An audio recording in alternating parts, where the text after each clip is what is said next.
Do you ever find yourself awake at night thinking about a one-line throwaway joke from a favorite animated series until you decided to get out of bed and write a video script about it? Never happened to me, of course. There's definitely no way that a character that probably not even exists and that was only alluded to once, suddenly spiraling for multiple days, and even if, that would not have anything to do with the fact that I'm alone with my computer way too often, right? Right? Okay, maybe it's time I clarify what I'm even talking about. In the third episode of the first season of Gravity Falls, Headhunters, right at the start while Stan is presenting the wax figures, he discovers the molten remains of Wax Abraham Lincoln under a window with the blinds opened, to which he exclaims, "Who left the blinds open? Wax John Wilkes Booth, I'm looking in your direction." Wax John Wilkes Booth. Oh, this drove me insane. Well, more than I already was. It sent me down a path that went deeper and deeper down a rabbit hole created in my own mind until I started questioning the fabric of reality and the very existence of the wax people. You see, for years I just passed this line off as a simple throwaway joke, but then, one day I started to wonder, what if it is not a joke? What if it is more than that? What if Wax John Wilkes Booth actually exists? Time for some useless overthinking! So, there's a bunch of cursed wax figures in some distressed guy's garage, in the middle of what looks like a cemetery. It has all the star power you would expect from such a collection. Sherlock Holmes, Shakespeare, Nixon, Genghis Khan, a random lady with an axe. And then there's the guy that killed Lincoln. I mean, I guess he's famous, but it isn't quite the type of fame that would save you a spot in a wax museum like that. Kinda seems to me as if the original artist was some kind of white supremacist that was forced to include Lincoln in a collection and got so mad about it that he sneaked in a wax version of his murderer out of pure spite. Which leads me to my next point. As we all know, the wax figures of this pack are cursed too. Come to life whenever the moon is waxing. And they are highly sentient, just like real human beings are. But it got me questioning, how awkward was the relationship of Wax John and Wax Abe? Sure, they are aware they are not a real thing, but they all seem to have very similar traits, even if it's in a very caricature-like way. Take Shakespeare, Larry King, and Sherlock. Well, only the cunning and insane parts of Sherlock. Wait, I'm suddenly getting really mad that Wax Sherlock's demise did not involve a waterfall. I guess a waterfall is close enough. Also, these guys definitely know who they are based on. And maybe that's just me, but I would feel pretty uncomfortable if I was a recreation of the guy my roommate / family member was based on. Or if the guy my gangmate was based on of the guy I was based off. Even if I just have us in a herd with two people that had this relationship. And yes, I have a lots of social anxiety, but come on, everybody would be uncomfortable with this, right?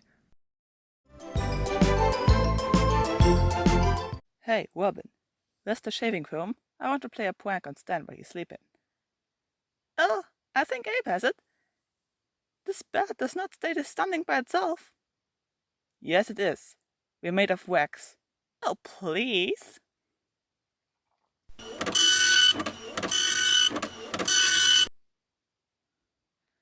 Hey, Abraham. Say, are you done with the shaving foam? Oh, John. Yes, as a matter of fact. Why do you ask? I want to play a prank on Stan, smearing shaving foam on his hand, the old classic. Here you have it, but don't kill anyone. Just a joke, of course. Yeah. Yeah.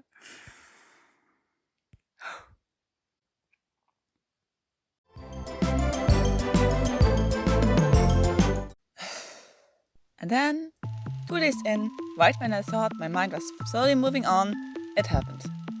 I started to also think about the workings of the living wax figures as a whole and what it means for our poor murder victim, Wax Stan. He's made from the remains of Wax Lincoln, from cursed wax. So either the melting broke the curse and Mabel created her masterpiece from the equivalent of a corpse, or melting did not break the curse. After all, we see Holmes still being alive as not much more than a puddle of wax and disembodied limbs still being very active. So, if Wax Stan is alive, has he just no interest in tomfoolery with his old wax buddies? Has he adopted Stan's personality and just wants to watch TV, make money, and work on the basement project with him? Or did Stan just never leave his side except for the toilet until the X-Wing of 2013? Would he even remember his old crew, his old life, his death? Was he aware when he was only a puddle of bags or feet? Why didn't he just go out of the sun? Did he want to die? Answers! I need answers!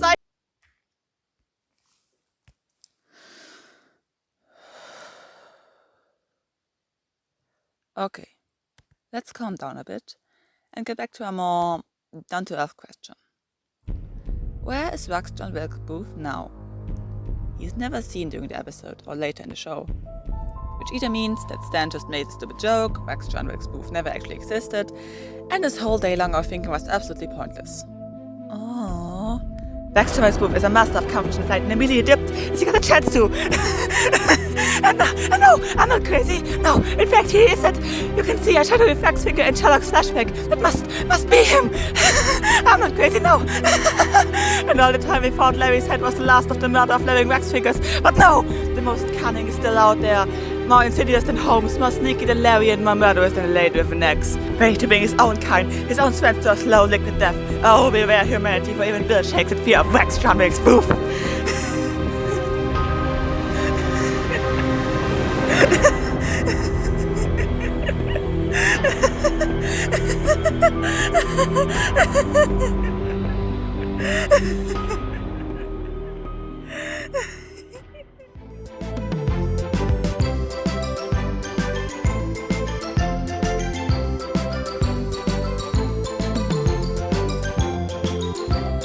More clones, more clones, more clones, more clones, more clones, more clones, more clones, more clones, more clones, more clones.